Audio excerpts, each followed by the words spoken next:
Plaka, Koukaki, Metz. In this video, we'll give you a full and detailed picture of the 5 best and 5 worst neighbourhoods to stay in when you visit the Greek capital. The most well-known of these is the area around Omonia Square. On the plus side, you'll find relatively cheap apartment rentals, as well as hotels and guest houses, both on the square itself and in the surrounding area. It's a short distance from the main city attractions, and it has an extensive transport network running through it, from the metro and local buses right through to the hop-on hop-off tour buses, which have 2 stops in the Omonia area. On the downside, there's the crime situation. Honestly, if you're staying in the Omonia area, going out after sunset is not recommended, to put it mildly. You also risk falling victim to pickpockets, perhaps at a pedestrian crossing or in the metro station. Another point is the sanitation, which isn't the best in this area. Frankly, it's been in need of a thorough clean-up for several years. The next area, which is also very popular with budget-conscious tourists, is Metaxourgeio, right next to Omonia. It's true, accommodation options in this area are even cheaper than those around Omonia Square. But coming back to the issue of sanitation in these places, I'm afraid I have to say that things in Metaxourgeio are even worse than in Omonia. The same goes for the crime rate. Unfortunately, for several years now, the Metaxourgeio area has been known as a haven for illegal immigrants. It's unsafe to be out on the streets in this area, not just after sunset, but sometimes even in broad daylight on certain streets around Koukaki Square, which is the main square of the neighbourhood. But let's not be too pessimistic. Of course, there are some plus points to staying in Metaxourgeio. For example, the excellent transport links. Right under Koukaki Square, you'll find Metaxourgeio station on the red metro line. This line takes you directly to Acropolis station, which is right in front of the ticket offices for Athens' main attraction, the Acropolis of Athens. The third area is Viktoria. I know this one firsthand, as I had the chance to live right near Viktoria Square for almost a full year. I should point out that back when I lived there, the area was in a much worse state than it is now. But that doesn't mean you'll feel completely safe and comfortable there today. On the plus side, it's within walking distance of the main archaeological museum of Greece, the National Archaeological Museum of Athens, which has the most complete and comprehensive collection of archaeological finds, covering the entire history of Greece, from ancient times to the Roman period. Also, the Viktoria area is on the green metro line, and just 2 stops separate you from one of Athens' main squares, Monastiraki Square. But on the downside, of course, we must again mention the crime situation, especially after sunset, and the relative uncleanliness of the streets. There are certain problems with rubbish collection, issues with illegal immigrants and homeless people, and you need to be extremely careful when entering and leaving the metro, especially in the evening. Of course, the Viktoria area, like Metaxourgeio and Omonia, is one of the cheapest places to live, and despite the lack of any hotels or guest houses, any major ones I mean, you can certainly rent some pretty decent apartments there through Airbnb. The Exarcheia district, once known as an area where anarchists ruled supreme, and even the police were afraid to enter, it was practically an autonomous state of anarchists within the Greek Republic. Was popular in its day among so-called wild tourists, people who were looking for an unusual experience and preferred staying in hostels or rented apartments to hotels and guest houses. In principle, even today in Exarcheia, a huge number of these very apartments are rented out on a daily basis to tourists and visitors to the city.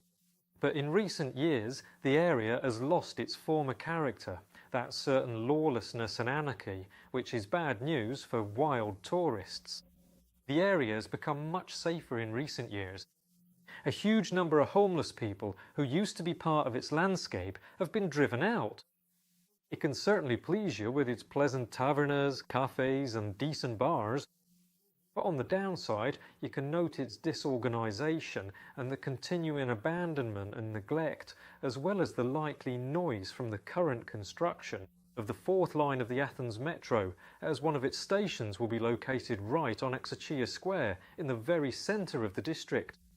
Furthermore, the Exarcheia district isn't very far from the city's main attractions. Just a 10-minute walk from this district is the Omonia metro station on the Green Line, and about 20 minutes away is the Panepistimiou metro station on the Red Line, which is just one stop away from Athens' main square, Syntagma Square.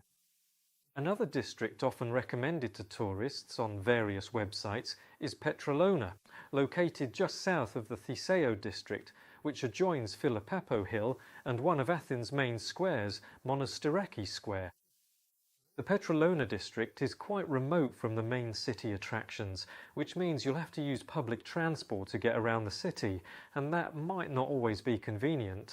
Moreover, I wouldn't call it particularly clean or pleasant in terms of the restaurants, cafes and tavernas located there. One important indicator is the fact that in my Athens guidebook you won't find a single taverna or cafe located in Petralona. Yes, you can certainly find cheap apartments there on Airbnb or Booking.com, or perhaps a small hotel. But I'd say the low cost is the only advantage of staying in the Petralona district. Gazi and Keramikos, which I group together as one district because they are so close to each other and are served by a single metro station, Keramikos, on the Athens Metro's Blue Line, are quite well-known areas among both tourists and locals, thanks to the festivals and exhibitions held in Gazi and Keramikos. The Food Festival, the Chocolate Festival, the Sweets Festival, the Beer Festival, all of these take place annually in Keramikos and on the premises of the old factory in the Gavi district. And these are certainly events worth your attention. But are they reason enough to stay in these districts? Personally, I don't think so, because it's precisely due to these events that the cost of daily apartment rentals in Gazi and Keramikos is quite high. Furthermore, these districts are quite far from the city's other main attractions. For instance, to get to the Acropolis from Keramikos, you'll have to make a journey of half an hour or even 40 minutes along streets that aren't the most pleasant, because the main pedestrian promenade connecting Keramikos with the Thiseio district goes uphill. On the other hand, in Keramikos, you'll have the blue metro line at your disposal, which will connect you to the city's main square, Syntagma. The last one on this list is a rather controversial district, as it's very often recommended on many tourist websites. The Psiri district is indeed known as a very touristy place, with luxurious tavernas, cafes and bars. I highly recommend one of them in my Athens guidebook as a place where you can taste almost every kind of Greek beer. However, this district is quite inconvenient for even a short-term stay.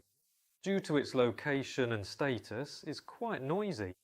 You'll hardly be able to get a good night's sleep if you stay in an apartment located right above a nightclub. Also, unfortunately, as is always the case, where there are tourists, there are pickpockets. So, if you stay in this area, you'll need to be twice as vigilant as you normally would. Furthermore, due to its proximity to the main Athenian attractions, the Psiri district is quite expensive. The average cost of renting an apartment in this area is from 100 to 150 euros per night. My name's George. I'm a writer, traveller, sommelier and the author of what is perhaps the best guidebook to Athens in history. Now it's time to look at 5 districts in Athens where I would advise even my very best friends to stay. And you are me best friends, aren't you? So, without further ado, let's start with my absolute favourite district. This is the Pangrati district, not far from where I, in fact, live myself. Within walking distance of this district are such major Athenian attractions as the National Garden, the Parliament Building, Syntagma Square, the National Art Gallery of Athens, the Temple of Olympian Zeus, Hadrian's Arch, the old Olympic Stadium and many, many other key city spots. They're a must-see for all visitors to the city.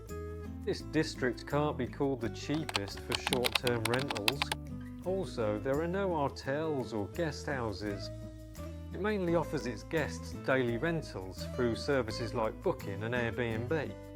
But since this district is mainly inhabited by Greeks, it is very clean, safe and can offer you a huge number of the most delicious tavernas, restaurants, bars and cafes, many of which are also included in my Athens guidebook. These are completely authentic, non-touristy places, offering you the full variety of traditional Greek cuisine and traditional Greek alcohol. Furthermore, in the Pangrati district itself, you'll find the wonderful art gallery of the Basil and Elise Golandris Foundation, which I mentioned in my video about the 5 most interesting museums in the city. One of the few downsides of the Pangrati district is its rather underdeveloped transport network. You can only get out of this area on 2 or 3 bus routes and 2 trolley bus routes, which unfortunately are not very frequent or reliable. But this is more than compensated for by the district's excellent location within walking distance of the historical centre of Athens. The Koukaki district is probably one of the closest to the main attractions of Athens. It's directly adjacent to the Acropolis area and Philippapou Hill, the 2 main landmarks of the Athenian centre. This district is located between the Acropolis and Singru fixed metro stations on the red line of the Athens Metro, and to the west it's bordered by the National Museum of Contemporary Art, Athens. This district is by no means cheap, and for several years now, most of the flats in this district have been rented out on a daily basis as apartments for tourists. Therefore, you're unlikely to find an authentic experience in Koukaki.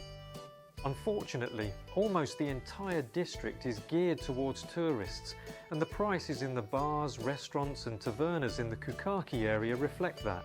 On the other hand, if you stay in this district, you'll almost certainly never need to use public transport, because the entire centre of Athens will be right on your doorstep, a maximum of 5 minutes walk away. The Kolonaki district, which should not be confused with Koukaki, Kolonaki and Koukaki are 2 different districts. Back in the 1950s, it became known in Athens as a district exclusively for the wealthy. There's even a well-known song among Greek youth called Laos ki Kolonaki, the people in Kolonaki, which highlights the social divide between ordinary Greeks and those who live in this district. But like most other districts in the city, Kolonaki has recently become popular with tourists. A huge number of flats and apartments in this district are rented out daily through services like Booking and Airbnb. Additionally, there are several small hostels, guest houses and hotels in this district, such as the St George, not far from Lycabettus Hill. This district, like the Koukaki district, is within walking distance of all the city's main attractions. Not too far from it are the Evangelismos metro station on the blue line and the Panepistimios station on the red line. Furthermore, as befits a prestigious district, Kolonaki has a huge number of delicious restaurants, cafes, bars and street food stalls, but of course with prices to match. So be prepared if you decide to stay in Kolonaki. It's also worth mentioning one significant drawback, which I truly hope is temporary. At the moment, construction of the 4th line of the Athens Metro is underway in the Kolonaki district, which means that traffic through the centre of the district is partially blocked. Also, if you're choosing a place to stay somewhere in this district, make sure it's a reasonable distance from Veliki Square, because that's exactly where the metro construction is taking place, which, as you know, is not the quietest of undertakings. However, if your surname, my dear viewer, can be found on the Forbes list, or if the word comfort is simply priceless to you, then I recommend staying in the area around Syntagma Square. In hotels such as the Grand Bretagne, the St George or the Electra Palace, you'll be surrounded by care and attention and all kinds of services 24 hours a day. Naturally, staying on the city's main square, in the very heart of the Greek capital, you won't have any need to use public transport. The Acropolis, the Metropolitan Cathedral of Athens, the Parliament Building, all of this will be a 2 to 3 minute walk from your residence. Another area I can recommend in terms of value for money for your stay is the Thiseio district.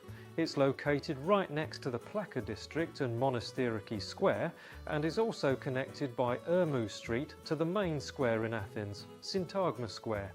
In the Thiseio district, you'll find the metro station of the same name on the Breen line, but unfortunately, that's where all the transport advantages of this area end.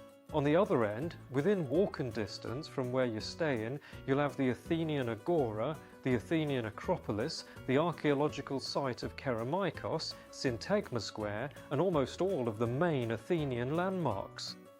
What's more, the Thiseio district is one of the fairly inexpensive areas for short-term rentals. And it's also famous for its fantastic tavernas, cafes and bars, and its proximity to the Psiri district, which I mentioned earlier in this video, and which is also known as a hub for the very best of Athens' restaurants, cafes, bars and nightclubs. The Plaka district is, you could say, the absolute historical heart of the city. Most of its buildings were constructed on the foundations of ancient Athens, and it's located, essentially, around the main Athenian landmark, the Acropolis of Athens. Without a doubt, this area is completely pedestrianised. You'll never be able to leave a rental car there. You simply won't find a parking space.